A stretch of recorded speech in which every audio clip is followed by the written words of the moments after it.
کی راہ کے یہ مسافر اپنی جان کس طرح راہ خدا میں سپرد کر رہے تھے۔ اہل کوفہ سہمے ہوئے ڈرے ہوئے ابن زیاد کے دربار میں بیٹھے تھے، اور امام حسین رضی اللہ تعالی عنہ کے قتل کا، ان کی شہادت کا انہیں دکھ تو تھا، لیکن ان کے اندر ہمت، طاقت اور توانائی نہیں تھی۔ ان کی تلواریں یزید کے ساتھ رہیں اور دل امام حسین رضی اللہ تعالی عنہ کے ساتھ رکھنے کی بات کرتے تھے۔ پھر یہ قافلہ کوفہ سے چلتے چلتے دمشق کی جانب عازم سفر ہوا۔ ایک اونٹ پہ تین لوگوں کو سوار کیا گیا تھا۔ امام زین العابدین کو سوار بھی کیا گیا اور بدن پر زنجیریں بھی باندھی گئیں، جکڑ کر کے سواری پہ بٹھایا گیا۔ اللہ اکبر! جہاں جہاں سے یہ لوگ گزرتے، لوگوں کو ان کی حالت پہ رحم آتا۔ بہت سارے لوگ نہیں جانتے تھے یہ کون ہیں۔ عمومی طور پہ راستوں میں یہی بتایا گیا کہ کچھ باغی لوگ ہیں جنہوں نے حکومت سے بغاوت کی، تو ان کے کیفر کردار تک پہنچا دیا گیا۔ راستے میں ایک گرجا گھر آیا اور وہاں یہ لوگ رات رکتے ہیں۔ گرجا گھر کی دیوار پہ لکھا ہوا تھا: اترجو امت قتلت حسین شفاعت جدہ یوم الحساب۔ کیا وہ امت جنہوں نے حسین ابن علی کو شہید کیا، قیامت کے دن انہی کے نانے سے شفاعت مانگیں گے؟ کس منہ سے شفاعت طلب کریں گے؟ اسی حسین ابن علی کے نانا سے، جن کے بیٹے کو، جن کے شہزادے کو، نواسے کو ان لوگوں نے شہید کیا۔ جب یہ تقدس مآب قافلہ دمشق پہنچا تو راستے میں ایک شخص قرآن مجید کی تلاوت کر رہا تھا۔ اپنے مکان کی چھت پہ بیٹھ کے تلاوت کر رہا تھا، اور یہ قافلہ اس طرح سے گزر رہا تھا کہ شہیدوں کے کٹے ہوئے سر نیزوں کی نوک پہ تھے، اور عصمت شیار خواتین اور امام زین العابدین اونٹوں پہ بندھے ہوئے تھے۔ تو پڑھنے والا تلاوت کر رہا تھا کہ کہف اور رقیم یہ ہماری نشانیوں میں سے بڑی عجیب نشانیاں ہیں۔ تو جب وہ پڑھ رہا تھا تو سر حسین سے آواز آئی: یا تالی القرآن، اے قرآن پڑھنے والا، اصحاب کہف سے زیادہ عجیب قتلی و حملی، میرا قتل کرنا اور نیزے کی نوک پہ چڑھایا جاتا ہے۔ یہ قافلہ یزید کے دربار میں پہنچتا ہے۔ یزید بہت خوش ہوا اور اس نے حضرت امام زین العابدین رضی اللہ تعالیٰ عنہ سے کہا کہ تمہارے باپ نے میری حکومت کے خلاف بغاوت کی اور وہ اپنے انجام کو پہنچے۔ تو آپ نے جواب میں قرآن مجید کی آیات کی تلاوت کی اور اہل بیت کے مناقب اور فضائل بیان کیے۔ سیدہ زینب سلام اللہ علیہا کا ایک خطبہ اہل بیت کی عظمت، مناقب اور فضائل میں یزید کے دربار میں اپنی انوکھی اور البیلی شان رکھتا ہے۔ یزید پہلے تو خوش ہوا، لیکن جب اس نے لوگوں کے چہرے دیکھے تو وہ پریشان ہو گیا۔ حتیٰ کہ یزید کے دربار میں ایک عیسائی سفیر آیا ہوا تھا، تو اس نے جب کٹے ہوئے سر دیکھے اور خستہ حال سادات کی شہزادیوں کو دیکھا تو اس نے کہا یہ کون لوگ ہیں؟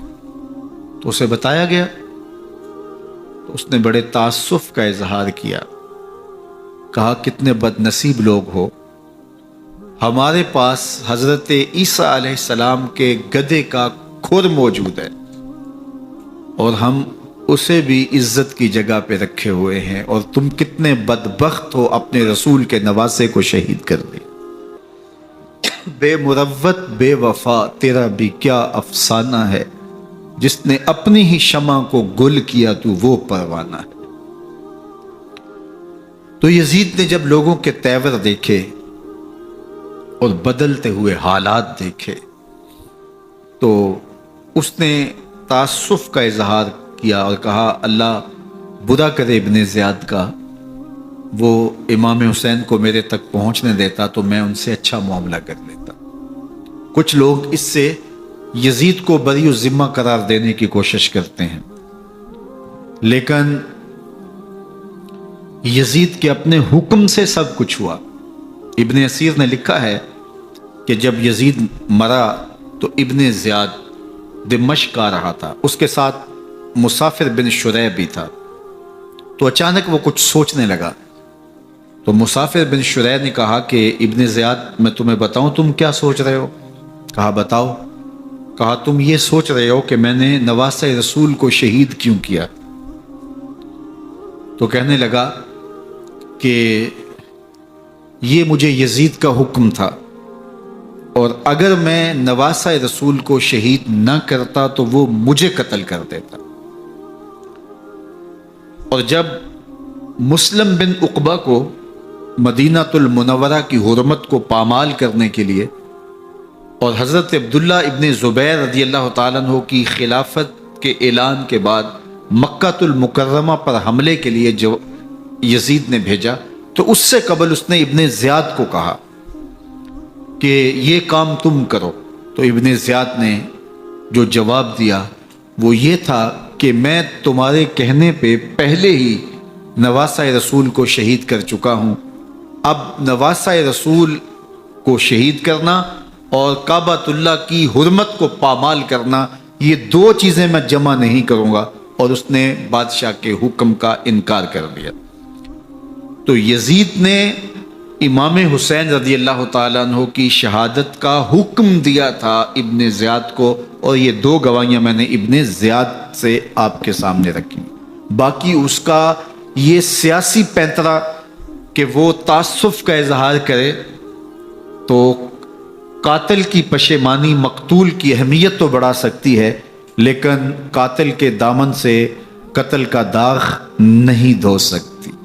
تو حضرت امام حسین رضی اللہ تعالی عنہ کا قتل یزید کو اب نظر آ رہا تھا مجھے بہت مہنگا پڑے گا، آخرت تو برباد ہوئی ہی ہوئی، دنیا بھی میں نے برباد کر لی اور میری حکومت بھی مستحکم نہیں رہ سکے گی۔ تو اب اس نے یہ کہنا شروع کر دیا کہ خدا برا کرے ابن مرجانہ کا کہ وہ راستہ دے دیتا اور امام حسین کو میرے تک پہنچ دیتا۔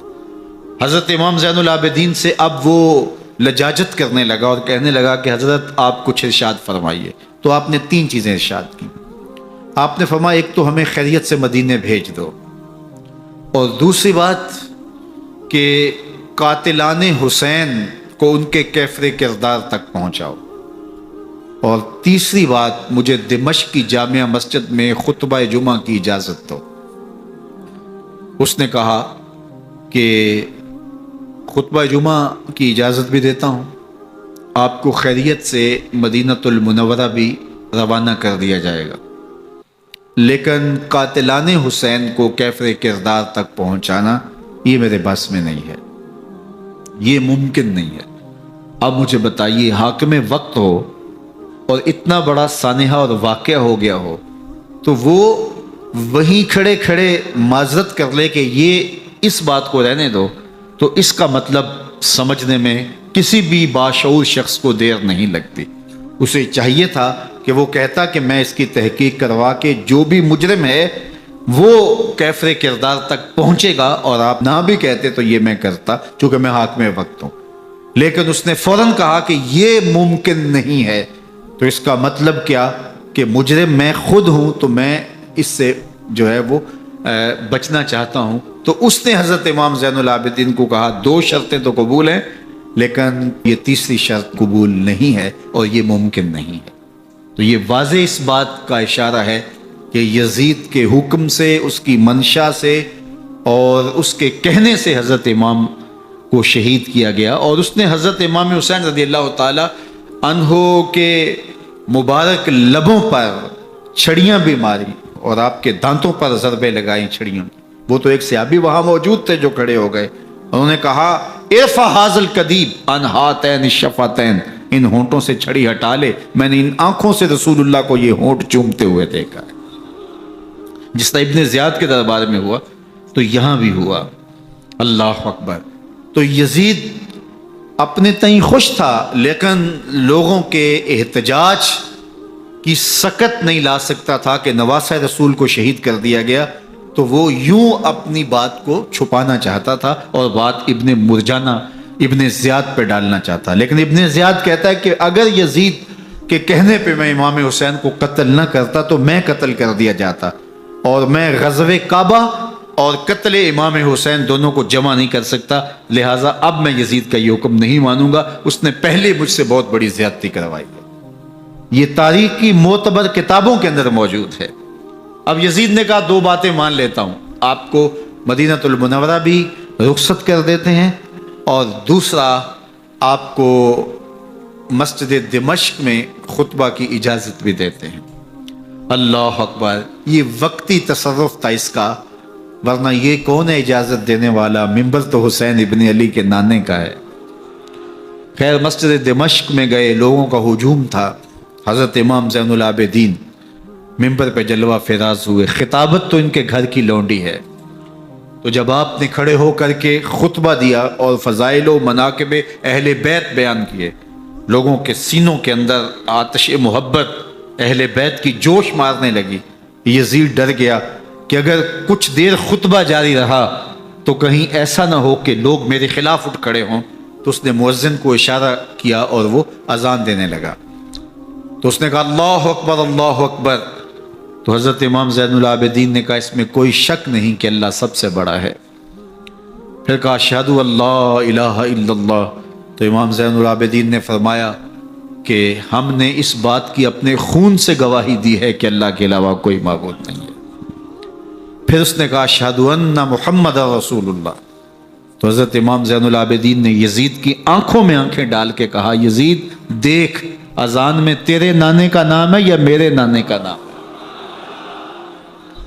تو حسین ابن علی رضی اللہ تعالیٰ عنہ کا نام کبھی بھی مٹنے والا نہ زیاد کا وہ ستم رہا، نہ یزید کی رہی وہ جفا، رہا تو نام حسین جسے زندہ رکھتی ہے کر۔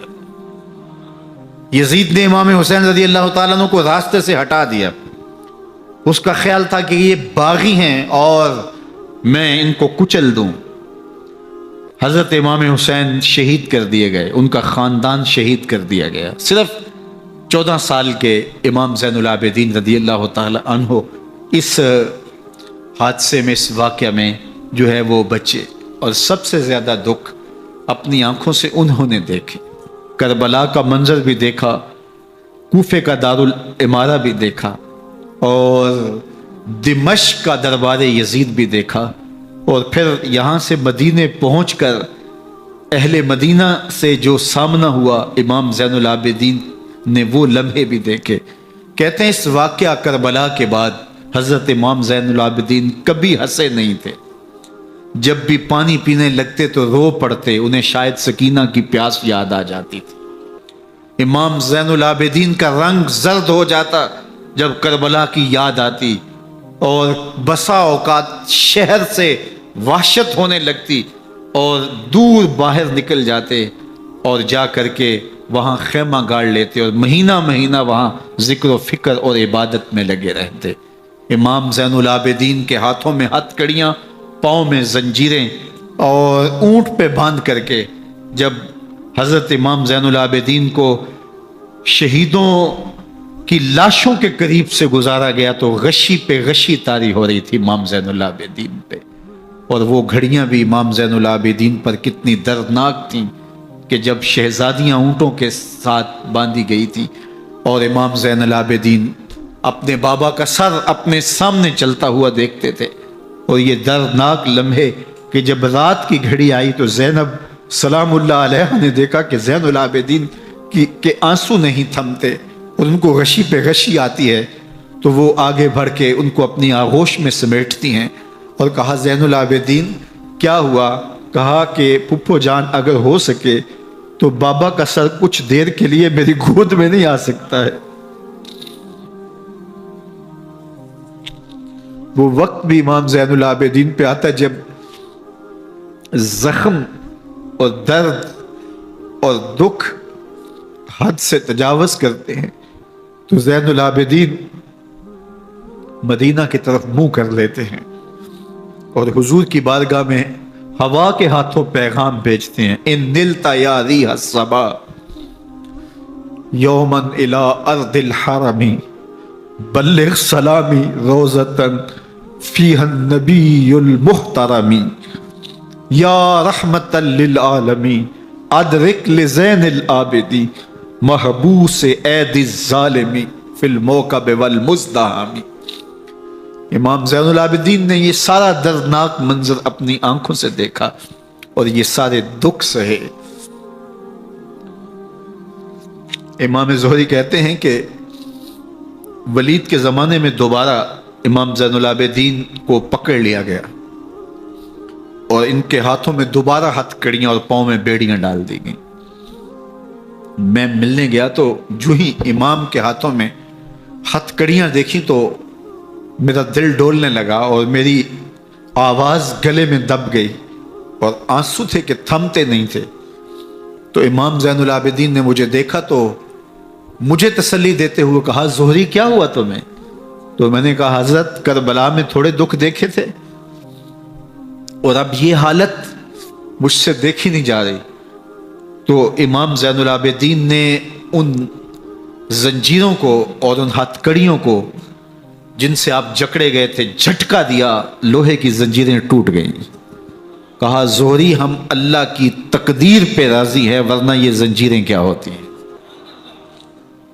امام زین العابدین کو اللہ نے عزتوں سے نوازا تھا، ہر دور کے حاکم وقت ڈرتے تھے اور ان کی عزت سے حسد کرتے تھے۔ ولید بن عبد الملک بنو امیہ کا بڑا تگڑا حکمران گزرا ہے۔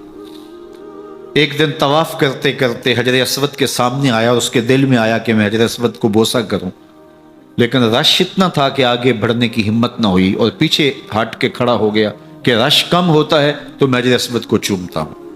اتنے میں امام زین العابدین رضی اللہ تعالی عنہ وہ بھی طواف کرتے کرتے حجر اسود کے قریب آئے، ایک لمحے کے لیے توقف کیا، لوگوں نے راستہ چھوڑ دیا۔ امام زین العابدین آگے بڑھے، حجر اسود کو چوما، پھر آگے بڑھ گئے۔ ولید بن عبد الملک کو بڑا غصہ آیا کہ لوگوں نے میرے لیے تو راہیں نہیں چھوڑی اور زین العابدین کے لیے راہیں چھوڑ دی ہیں۔ تو وہ اپنے درباری شاعر کو، فرزدق کو جو اس کے ساتھ کھڑا تھا، اس کو پوچھتا ہے، من ہاذا، یہ کون ہے؟ حالانکہ اسے پتا تھا یہ امام زین العابدین ہے۔ بعض اوقات سوال تفہیم کے لیے کیا جاتا ہے، سمجھنے کے لیے کیا جاتا ہے، اور بعض اوقات سوال تحقیر کے لیے کیا جاتا ہے۔ جس طرح کسی شخص کو آپ پسند نہ کرتے ہو اور وہ کوئی کام کرے تو آپ کہتے ہیں یہ کون ہے، یہ کون ہے؟ تو اس نے کہا من ہاذا، یہ کون ہے؟ اب فرزدق شاعر تھا اور درباری شاعر تھا، اسے اچھی طرح پتا تھا کہ من ہاذا سے بادشاہ کیا سننا چاہتا ہے، لیکن آج اس کی غیرت ایمانی جاگی۔ بادشاہ نے کہا من ہاذا، یہ کون ہے؟ تو فرزدق نے بادشاہ کی آنکھوں میں آنکھیں ڈال کے کہا، بادشاہ تو نہیں جانتا یہ کون ہے؟ اس کو تو بطحا کے سنگ ریزے بھی جانتے ہیں، اس کو تو زمین والے بھی جانتے ہیں، آسمان کے فرشتے بھی جانتے ہیں۔ یہ فاطمہ کا بیٹا ہے، یہ علی کا شہزادہ ہے، یہ رسول اللہ کا نواسہ ہے۔ تیرا من ہاذا کہنا اس معرفہ کو نکرا نہیں کرے گا، یہ کل بھی معرفہ تھا، یہ آج بھی معرفہ ہے۔ کھڑے کھڑے امام زین العابدین کی شان میں ایک طویل قصیدہ لکھ دیا۔ بادشاہ تو اس سے کچھ اور سوچ رہا تھا، الٹ ہو گیا، اس نے ایک فرزدق کو جیل میں ڈال دیا۔ امام زین العابدین کو پتا چلا، آپ نے اشرفیوں کی 2 تھیلیاں خادم کے ہاتھ بیچی کہ ہماری وجہ سے تمہارے اوپر یہ افتاد پڑی ہے۔ تو اس نے تھیلیاں قبول کی، چوما آنکھوں سے لگائیں اور پھر خادم کے ہاتھ میں دیتے ہوئے کہا، امام کو میرا سلام دے دینا اور کہنا حضرت ساری زندگی نے ٹگوں کے لیے، ان پیسوں کے لیے، اشرفیوں کے لیے شاعریاں کی ہیں، یہ جو میں نے قصیدہ لکھا ہے آپ کے نانا کی شفاعت کے لیے لکھا، جو دلوں کو فتح کر لے وہی فاتح زمانہ۔ امام حسین کو تو کاٹ دیا گیا نا، اس لیے کاٹ دیا گیا کہ یہ ہماری حکومت سے بغاوت کر رہے ہیں. انہوں نے یہ کہا، بہانہ یہ بنایا، نظم حکومت میں یہ مخل ہو رہے ہیں، لہٰذا انہیں شہید کر دیا گیا. نہ صرف انہیں شہید کیا گیا، سر کاٹے گئے، نیزوں کی نوک پہ چڑھائے گئے، لاشوں پہ گھوڑے دوڑائے گئے. کیا کیا ظلم تھا، کیا کیا جبر تھا جو روا نہیں رکھا گیا. پیاسا رکھا گیا، بھوکا رکھا گیا، 6 ماہ کے بچے بھی نہیں چھوڑے گئے. امام حسین جب حضرت علی اصغر کو اپنے ہاتھوں پہ اٹھا کے فرات کے کنارے جا کھڑے ہوئے تو آپ نے اشقیاء سے مخاطب ہو کے کہا کہ تمہاری لڑائی تو مجھ سے ہے، اس 6 ماہ کے بچے نے تمہارا کچھ نہیں بگاڑا. چلو سے پانی بھرا تاکہ اصغر کا حلق تر ہو جائے، تو پانی ابھی حلق تک نہیں پہنچا، 2 شاخہ سنسناتا ہوا تیر آیا اور علی اصغر کا گلا چیر گیا. اور کہتے ہیں وہ جو تیر تھا جو حضرت علی اصغر کا گلا چیر کے آگے گزرتا ہے، وہ تیر تھا جو جانوروں کو مارنے کے لیے استعمال کیا جاتا ہے. گردن لٹک جاتی ہے، خون بہنے لگتا ہے. امام حسین اس خون کو آسمان کی طرف اچھال کے کہتے ہیں مالک حسین کی یہ قربانی بھی قبول فرما لے. نسل مٹا دی گئی، شہید کر دیے گئے، گھوڑے دوڑائے گئے. سادات کرام عصمت شعار پیغمبر زادیوں کو اونٹوں پہ بٹھایا گیا، رسیوں سے جکڑا گیا، چادریں چھیننے کی کوشش کی گئی، کیا کچھ نہیں ہوا. تاریخ دردناک ہے، اور یہ پیغمبر کے ماننے والوں نے، کلمہ پڑھنے والوں نے یہ سب کچھ کیا. بے مروت، بے وفا، تیرا بھی کیا افسانہ ہے. جس نے اپنی ہی شمع کو گل کیا تو وہ پروانہ ہے. لیکن یزید کی دلیل یہ تھی کہ یہ حکومت کا نظم چلتا ہے، اسے چلنے دیا جانا چاہیے، انہوں نے کیوں رکاوٹ ڈالی ہے، لہٰذا یہ باغی ہیں، ان کو کاٹ دیا جائے. میں کہتا ہوں امام حسین کو شہید کر دیا گیا، ان کے اعیان و انصار کو شہید کر دیا گیا، پورے خاندان کو پیاسا رکھ کے ذبح کر دیا گیا، 6 ماہ کے بچے بھی نہیں چھوڑے گئے، 80 سال کے بوڑھوں کو بھی شہید کیا گیا، خواتین کو اونٹوں پہ بٹھایا گیا، اور گلی گلی عصمت معاب پیغمبر رحمت کی شہزادیوں کو کوفے اور دمشق کے بازاروں کے اندر بھرایا گیا. تو مجھے بتائیں اس کے بعد یزید کی حکومت نے کیا کیا، ان کا کیا کارنامہ تھا؟ کتنے محدث پیدا ہوئے، کتنے مفکر پیدا ہوئے، کتنے جرنیل پیدا ہوئے، کتنے صوفی پیدا ہوئے. کون تھا جو ان کے تخت و تاج اور ان کی حکومت جس کو بچانے کے لیے اتنا بڑا حادثہ کر دیا اور پیغمبر کے بیٹوں کو شہید کر دیا؟ تو کیا پھر اس حکومت نے کیا؟ یزید نے، یزید کا اپنا بیٹا تخت پہ بیٹھنے کے لیے تیار نہیں تھا. 6 ماہ کے بعد اس کی لاش گھر سے نکلی، اس نے کہا کہ یہ تخت جو ہے وہ آل رسول کے خون پہ بنا ہے، میں اس پہ نہیں بیٹھوں گا. اور رسوا ہو گئے. اور یزید جس کو زوم تھا کہ میں اتنی بڑی سلطنت کا مالک ہوں، اس کو بچانا ہے، اس سلطنت نے اسلام کے لیے کیا کیا؟ مجھے بتاؤ، کون سے جرنیل پیدا کیے، کون سے حکمران پیدا کیے، اس نے کون سے توانا لوگ پیدا کیے، کون سے محدث، کون سے مفکر، کون سے مصلح پیدا کیے.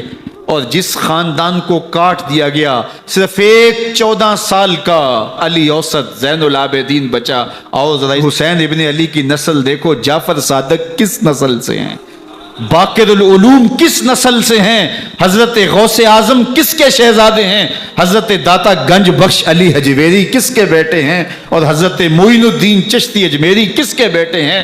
آج زمانے کو جو بھی دیا ہے حسین کے بیٹوں نے دیا ہے.